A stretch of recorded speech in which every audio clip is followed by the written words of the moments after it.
കുടുംബകോടതി വിഷയങ്ങളുമായി ബന്ധപ്പെട്ട് വരുന്ന പുതിയൊരു വീഡിയോയിലേക്ക് എല്ലാവർക്കും സ്വാഗതം. വീഡിയോ കാണുന്ന ആർക്കെങ്കിലും കുടുംബകോടതി വിഷയങ്ങളുമായി ബന്ധപ്പെട്ട് എന്തെങ്കിലും സംശയങ്ങളുണ്ടെങ്കിൽ കോൺടാക്ട് ചെയ്യാം. WhatsApp number +91 79 94 97 14 19. DV ആക്ട് 2005 അല്ലെങ്കിൽ ഗാർഹിക പീഡന നിയമം എന്നുള്ളത് നമുക്ക് എല്ലാവർക്കും അറിയാമല്ലോ. അപ്പോൾ അതിലേക്ക് പുതിയതായിട്ട് ഒരു പോയിന്റും കൂടി വന്നിട്ടുണ്ട്. ഒരു കേസിലോ പ്രകാരമാണ് വന്നിട്ടുള്ളത്. അതായത് കല്യാണം കഴിഞ്ഞതിന് ശേഷം ഭാര്യയുടെ ഫോൺ നമ്പറിൻ്റെ പാസ്വേഡ്, അതുപോലെ തന്നെ ഓൺലൈൻ ബാങ്ക് അക്കൗണ്ടിൻ്റെ പാസ്വേഡ്, അതുപോലെ തന്നെ GPay, ഫോൺപേ പോലെയുള്ള ട്രാൻസാക്ഷൻസിൻ്റെ പാസ്വേഡ് എന്നിവയെല്ലാം ഭർത്താവ് ചോദിക്കുകയാണ് എന്ന് വിചാരിക്കുക.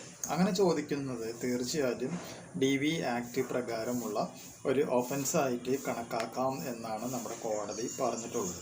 അപ്പോൾ പോയിന്റ് ഇങ്ങനെയാണ്: forcing wife to share phone or bank passwords is domestic violence എന്നാണ് പറഞ്ഞിട്ടുള്ളത്. ഇത് നമ്മുടെ ഛത്തീസ്ഗഡ് ഹൈക്കോടതിയിൽ വന്നിട്ടുള്ള ഒരു ഉത്തരവാണ് എന്നുള്ളതും മനസ്സിലാക്കുക.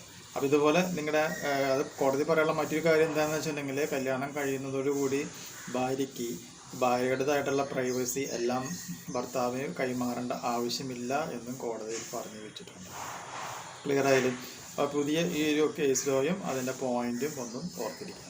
ഈ ഒരു ഇൻഫോർമേഷൻ നിങ്ങൾക്ക് യൂസ്ഫുൾ ആയിട്ടുണ്ടെങ്കിൽ തീർച്ചയായും നമ്മുടെ ചാനലിലേക്ക് ഒന്ന് സബ്സ്ക്രൈബ് ചെയ്യുക. തൊട്ടടുത്ത് കാണുന്ന ആ ബെൽ ബട്ടണും എനേബിൾ ചെയ്യുക. പുതിയൊരു വീഡിയോ ആയിട്ട് വീണ്ടും കാണാം. ബൈ.